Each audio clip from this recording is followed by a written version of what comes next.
Virgo 2020 horoscope. Welcome, dear friends. This is the astrology prediction for 2020 for people who have their sun or rising sign in Virgo. We're going to discuss the key events during 2020. Some of them are the conjunction between Jupiter and Saturn, the ingressions they both make, the conjunctions between Jupiter and Pluto, and Saturn and Pluto. These are some extremely rare and very, very significant events. The nodes are changing signs as well. And on top of that, we also have Venus and Mars going retrograde. So it's gonna be a very important year. And during this video, you will learn how each of those events will trigger your sign specifically. Also, let me tell you that the 2020 astrology calendar is available now. If you get it, you will have a daily insights for the visible and invisible planets, like also many other things like ingressions of planets, aspects, and so much more. If you're interested, get yourself a copy from the link below the video. Now let's begin our journey in 2020 with the good news. Jupiter, the great benefactor, the planet which can bring you opportunities and prosperity, is in Capricorn. It triggers your 5th house, and honestly, you are one of the luckiest signs during 2020. Many things are triggering your 5th house, so it could be quite an intense year when it comes to your emotions.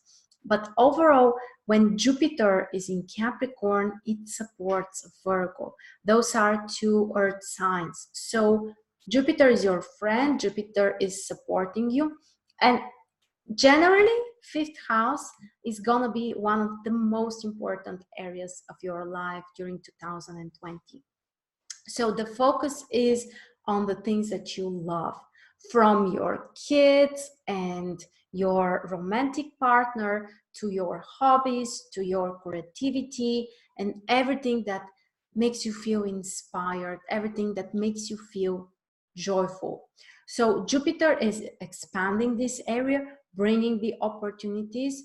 For some people, this can be a great year for new love, for a serious romantic love, for kids becoming a parent, or for something else important happening in your children's lives.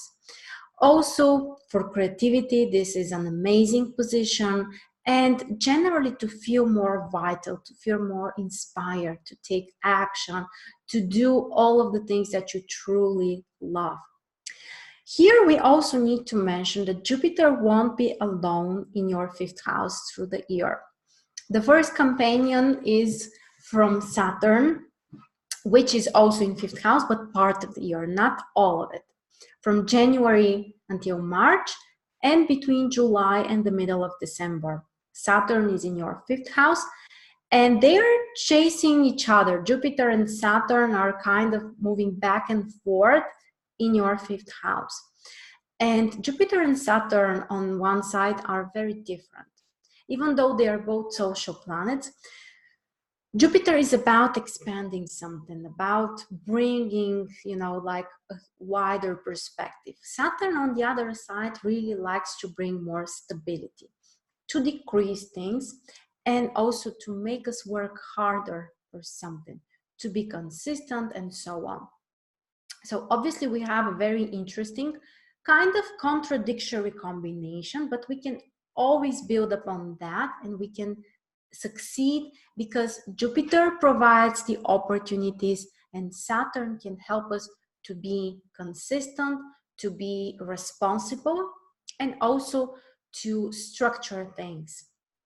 So really this area of your 5th house, the love stuff, the romantic stuff, the creativity, the kids, it will be quite intense during 2020. But also Saturn will change its sign from time to time. So from March until June, and after the middle of December, Saturn will move to your 6th house. Saturn and 6th house are actually kind of friends with each other because The house and the planet are both related to the responsibilities and the work. So Saturn in sixth house actually can help you to structure your daily life, to organize things properly, to be more consistent with your work projects, with your business.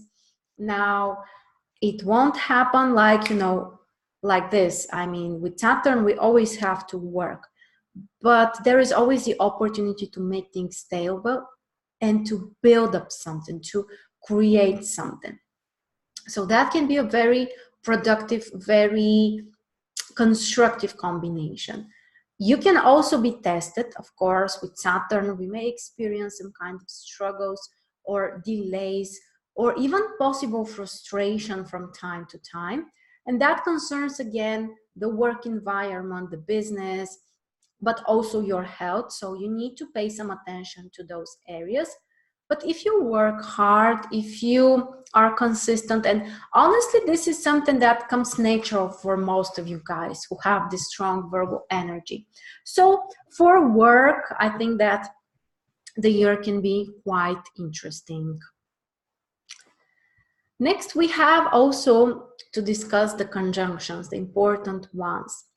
Saturn will be joining Pluto in your fifth house once this time on the 12th of January.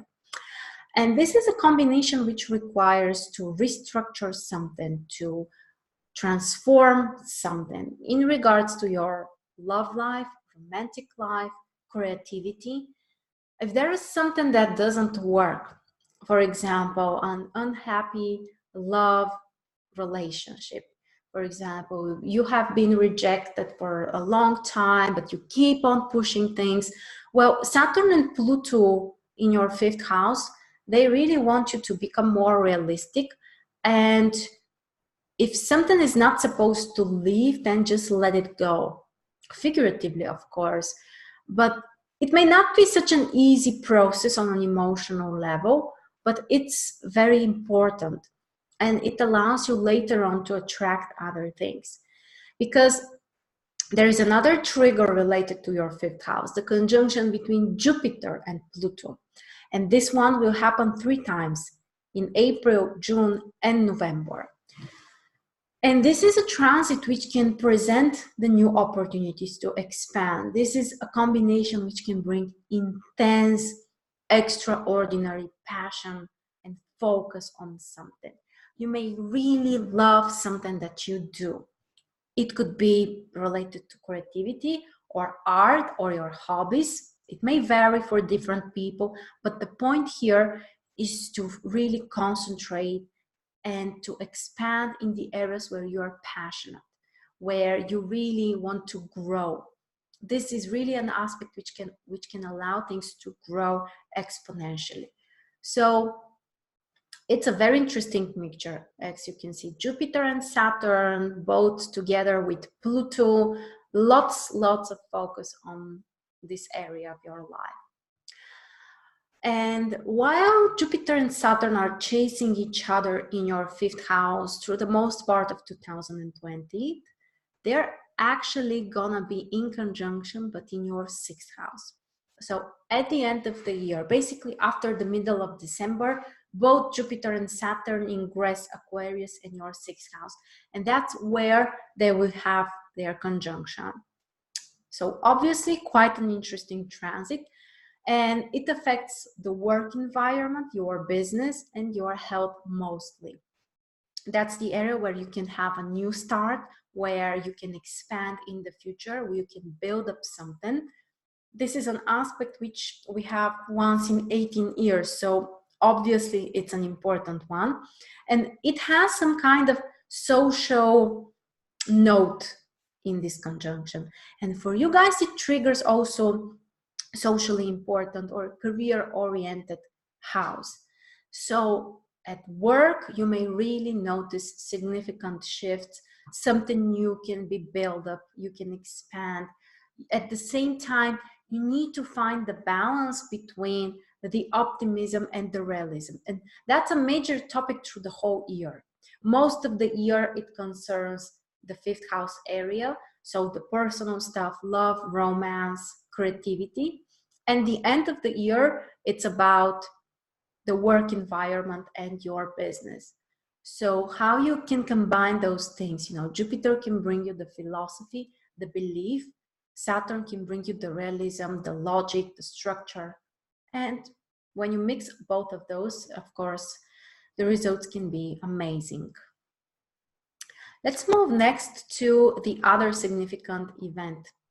The North Node and the South Node. At the beginning of the year, they're still in Cancer and Capricorn, triggering your 11th and 5th house. With the North Node in 11th house, it's time to expand your social circle, friends, communities, to be a team player, to work for the community or for the things that are good for your community, to focus on your vision, and generally to be more mentally oriented, which honestly, we know it's something close to Virgo's nature. But that will shift after the 5th of May, because the North Node will ingress Gemini in your 10th house. And that, my friends, is a wonderful opportunity for your career. The North Node shifting to your 10th house can bring you opportunities to grow there, to expand, to do something new, to achieve something. So it's really a career-oriented combination. The South Node in 4th house means that you need to rely on people who are supporting you. A family may not be the main priority, honestly. So the main focus is on the social area. And speaking about the nodes, of course, we need to mention the eclipses, and we have 6 of them during 2020. So how lucky are we? I don't know. Maybe you can tell me. So the first one is on the 10th of January, lunar eclipse in your 11th house. So some changes, some shifts in your friendships, in your community, about the future vision that you have, about your ideals. Next, we have a combination of 3 eclipses during the summer, from the 5th of June until the 5th of July, but they're all triggering different houses, which is the interesting part here. The first one is a lunar eclipse in your 4th house, so the changes might be mostly in your family, at home, with the people you share your space, with your family members, of course. Then there is a solar eclipse in your 11th house, which can mark a new beginning, a new phase when it comes to your group of friends or people sharing the same interests. For example, you can become part of a new community, or you can define like a new goal for the future. So mostly it's about social stuff. And the last eclipse of the summer, lunar eclipse in your 5th house, suggests some kind of shift in your personal life. The things that you love, your kids, your creativity, your romantic life as well. The last eclipses are at the end of November and the middle of December. The first one is a lunar eclipse in your 10th house. That's a big one. That's an eclipse which can bring some serious transformations at your work, at your business. So don't be afraid to make changes. Don't be afraid to let go of the old stuff, which may or may not be important anymore. And the next one, basically the last eclipse of the year, the solar eclipse on the 14th of December, triggers your 4th house. Family, home, properties. You might start something new. You can make a significant change, or you may just focus more energy, more time, more attention to this area of your life. Okay, now let's move to the retrograde planets, because we have some important news. Venus, the planet of love and harmony, is being retrograde from the 12th of May until the 24th of June. Venus is retrograde in Gemini between the 22nd and the 5th degree. And for you guys, it triggers 10th house. As we have mentioned already, one of the really significant places in the chart. So Venus in 10th house requires to find the balance at work. Things may not be as harmonious as you would like them to be, but at the same time, it's time for you to reconsider things. Do you really love what you do? That's one of the most important questions. How can you find more balance? How can you feel more balance when it comes to your work and business? Negotiations may not be that smooth, or people may overreact, or even you might be more emotional than necessary when it comes to the social stuff, your career. But the positive thing is that you can restart all things. If you have had a love relationship at work, for example, it may really be restarted during this time. Or overall, you may find something from the past which has brought you love or has helped you to feel joyful and fulfilled. Overall, we say that Venus retrograde is not the best time for you to start new career projects, something that's important for your social status, for your own reputation. Then we have the Mars retrograde cycle from the 9th of September until the 12th of November, so a little bit more than 2 months. Mars will be retrograde in a very strong position, actually, in Aries, which for you activates 8th house, between the 28th and the 15th degree. So that's an important transit which requires more attention with possible things that can bring injuries or unnecessary risks. So we don't recommend investments, taking money from other people, even giving money to other people. So just try to avoid the risks to the minimum amount possible. Avoid things like extreme sports or things which suggest higher risk for your health and for your body. The good news is that Mars in Aries does not have a major aspect with Virgo, but 8th house is 8th house, so no unnecessary risks. That would be my major advice for you during this period. And overall, especially when it comes to financial stuff or cars or anything risky, also just don't do it. Then we have Mercury retrograde. Mercury, which is the ruler of your sign. So obviously, this is a significant information for you as well. Mercury is retrograde 3 times during the year. First time is February, March in your 7th and 6th house. So at that point, you need to be more cautious with your relationships and with your work and health. Then the second cycle is June, July in your 11th house only. Not that drastic and that important, but of course you need to be cautious with communities, with the social circle, social projects, your vision, things that you are doing together as part of a team.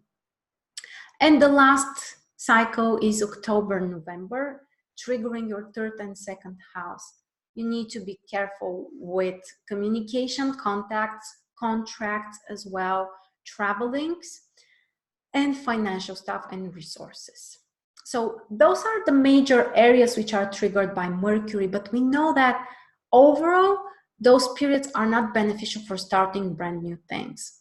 And that concerns you more than other signs because Mercury is your ruler. So when your ruler is retrograde, it's not beneficial to start new things on your own, no matter which area it's related to. So try to reassess things, maybe to restart old things, to reflect on the past, but try to postpone the important new beginnings. And next we are moving to the outer planets. Uranus is in Taurus between the 3rd and the 11th degree, and it will have a positive connection with your sign, Virgo. It will be in your 9th house, so it can help you to look at the future with more optimism, with the expectation for some kind of change, for some kind of transformation. Your belief system may also be transformed in a way you may look at things from a really different, brand new perspective. So overall, that's a supportive aspect for all kinds of changes, but especially when it comes to your worldview and your belief system.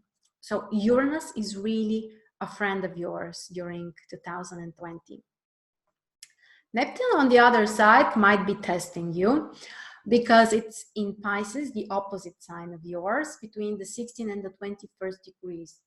So if your sun or ascendant is between those degrees, but in Virgo, of course, Neptune is having an opposition. So you need to be very careful with all kinds of plans and visions and actions you are taking. You may not be that logical, you may not be that precise, or because Neptune is in 7th house, somebody might mislead you. There might be like a complication in your personal life, especially in the relationship area. On the negative side, if we have to be very concrete, Neptune in 7th house can bring love triangles, cheating, misunderstanding, victimization as well. So try to stay away from those things because they just complicate your life. And some Neptune stuff, some Neptune activities can help you. Meditation, spiritual practices, working more on your intuition. This aspect may help that actually. And the last transit we have is Pluto in Capricorn in your 5th house. We kind of talked about it already because Jupiter and Saturn are both there as well. And basically Pluto is between the 22nd and the 25th degree. And that's also where those conjunctions are gonna happen with Jupiter and with Saturn. So if the cusp of your 5th house is between those degrees, of course, that's a major one. And it will be very important. Or even if your sun is between those degrees, Pluto may really empower you, maybe bring you strength and ability to affect and to influence others and to transform yourself. So this can be a transit which helps you to be emotionally also more engaged with life. So that's a big one. That's a very powerful transit. So that's the overall picture for you guys. As you saw, 5th house is really triggered in your chart, but also 10th house with the North Node moving there. So you can achieve lots of things. They can be visible, 10th house, but you need to love what you're doing. That's what 5th house is all about. You need to listen to your heart. Something which not all of you are comfortable with, because honestly, you are more mental oriented people. Not all of you, but as a general tendency. So try to listen more to your heart and to do what you truly and honestly love. That would be kind of, the major advice I have for you guys. And of course, if you want to have this presentation, it's available for you. I can send it to your email. Just type your email in the comments below the video. Thank you very much for your time, and let me know in the comments, what are you most excited for during 2020? Is there something that you are really anticipating and you cannot wait to see? I think that for you, there might be lots of those things actually. Thank you very much. It was a real pleasure for me as usual. I'm wishing you a very inspired and amazing 2020. And we'll catch up next time.